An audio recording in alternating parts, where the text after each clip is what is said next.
A police division with barely any streetlights just finished an entire month without a single murder. 20 minutes from downtown Kingston, one neighborhood recorded 13. Same island. Same government. Same police force. And if you asked most people, including a lot of Jamaicans, which one sounds like the dangerous part, they'd probably guess wrong. That's the thing about rural and city Jamaica. Everybody thinks they already know the difference. Fewer people actually do. And by the end of this video, you're going to understand why the real gap between the two has almost nothing to do with what you'd expect.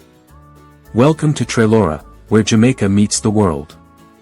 Every week, we uncover the hidden stories, global events, and surprising truths shaping Jamaica, the Caribbean, and beyond. If you enjoy insightful, well-researched content that goes beyond the headlines, you're in the right place. Now, here's today's story. Picture an American landing at Norman Manley in Kingston, then driving 2 hours west into St. Elizabeth. Same country, same flag, same currency, but almost a different planet. That contrast is the whole video. Here's what caught my attention while I was researching this: Jamaica quietly crossed a line that almost nobody talked about.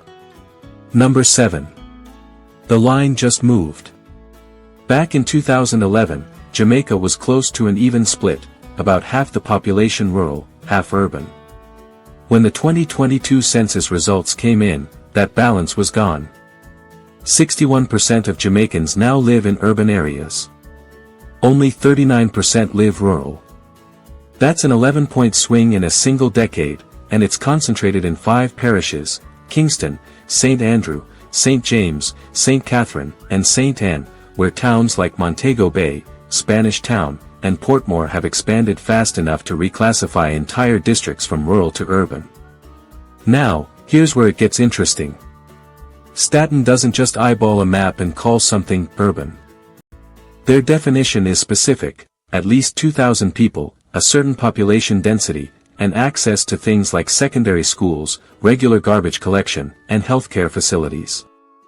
So when a rural district crosses that threshold, it's not because the culture changed overnight, it's because the infrastructure finally caught up. But moving into that urban column doesn't mean escaping Jamaica's biggest problems. It just changes which version of them you get. Number 6. The internet gap that's quietly flipping. For years, this was simple. Urban Jamaica had internet. Rural Jamaica didn't, or at least not reliably. And the numbers still show that gap. Roughly 87% of urban Jamaicans use the internet regularly, compared to about 77% in rural areas. Jamaica's mountains make it expensive to run fiber into the hills, so a lot of rural households have been stuck on slower mobile data. But here's the part nobody talks about. By 2025, satellite internet had quietly changed the math. Starlink dishes started showing up from the Blue Mountains to small coastal villages, and in some of those spots, rural users were pulling faster download speeds than people sitting in parts of Kingston. That's not a small thing. It's the difference between a community that's permanently behind and one that just leapfrogged the wiring problem entirely. That gap isn't only about buffering videos, though. A 17-year-old named Maria Burke, her real name withheld, as reported by the Jamaica Gleaner, should have been celebrating her CSEC exam results. Instead, she was stuck fighting spotty rural service just to check whether she'd gotten into the next stage of her education. That's what the digital divide actually costs. Not convenience. Opportunity. Number 5. The poverty number nobody expected. In 2021, poverty in the Greater Kingston metropolitan area was measured at 10.4%. 2 years later, in 2023, that number had dropped to 3%.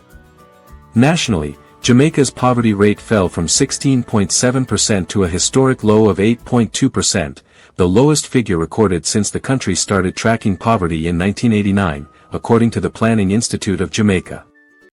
But break that number apart by region, and the picture gets more complicated. Other urban centers dropped from 15.5% to 9%. Rural areas dropped too, from 22.1% down to 11.5%. That's real, measurable progress. And also, rural Jamaicans are still roughly 4 times more likely to be living in poverty than someone in Kingston proper. The whole country got better. The gap didn't close. It just got smaller. Number 4.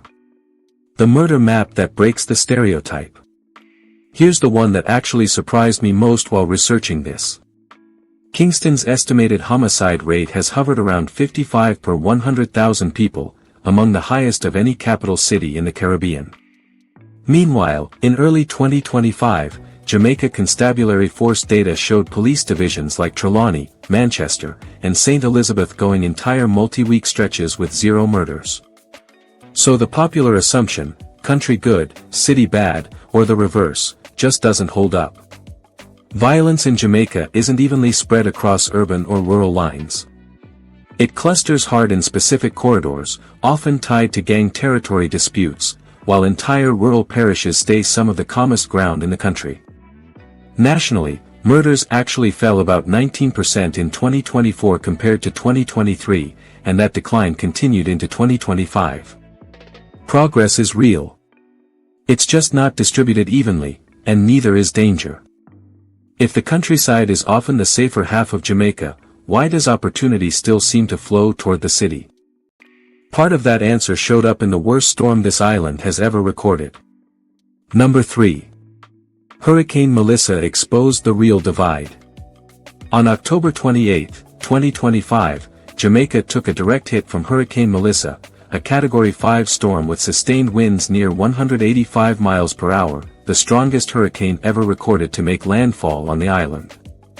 It tore through St. Elizabeth Parish, Jamaica's breadbasket, destroying farmland, ripping roofs off homes, and in some communities, damaging more than 90% of households according to a Caritas Antilles assessment. A month after landfall, roughly 90,000 people were still displaced. Rural communities were cut off for days. Roads buried in mud, hospitals damaged, families rationing water while waiting for relief crews to physically cut their way in on foot. Kingston took damage too, but the city kept more of its basic infrastructure standing, because that's what urban actually buys you: density of services, faster repair crews, backup systems. That's the real difference between rural and city Jamaica. Not who's happier. Who's more exposed. But here's where it gets uncomfortable in a good way. The people who reached isolated communities first often weren't government convoys. They were local organizations, church networks, groups like the Jamaica Network of Rural Women Producers, walking supplies in before the roads were even cleared. That's not a footnote. That's the whole character of rural Jamaica in one image. Number 2. 2 different economies, one country. Ask someone raised in Kingston what their family does for work, and odds are you'll hear tourism, government, business process outsourcing, call centers, basically, or trade. Ask someone from rural St. Elizabeth or Clarendon, and you'll hear something closer to land. Farming. Livestock. Small plots passed down for generations. That's not a lifestyle preference. It's the actual structure of the economy. Urban Jamaica has shifted hard toward services. Rural Jamaica still runs largely on agriculture, the same farmland that just absorbed a direct hit from Melissa. That single fact explains a lot: why the poverty gap exists, why young people migrate toward Kingston or Montego Bay for work, and why remittances sent home from Jamaicans abroad carry outsized weight in rural parishes specifically. When the land is your income and the land just got wrecked, the math changes overnight. And that difference in how people earn a living shapes something even bigger: how people actually live, day to day. Which brings us to the difference that tends to surprise Americans more than any statistic on this list. Number 1. What community actually means. In rural Jamaica, there's a version of hospitality that's hard to explain until you've experienced it. A stranger can end up fed at someone's gate, no questions asked, because that's just how things work when everybody within a few miles genuinely knows everybody. It's slower.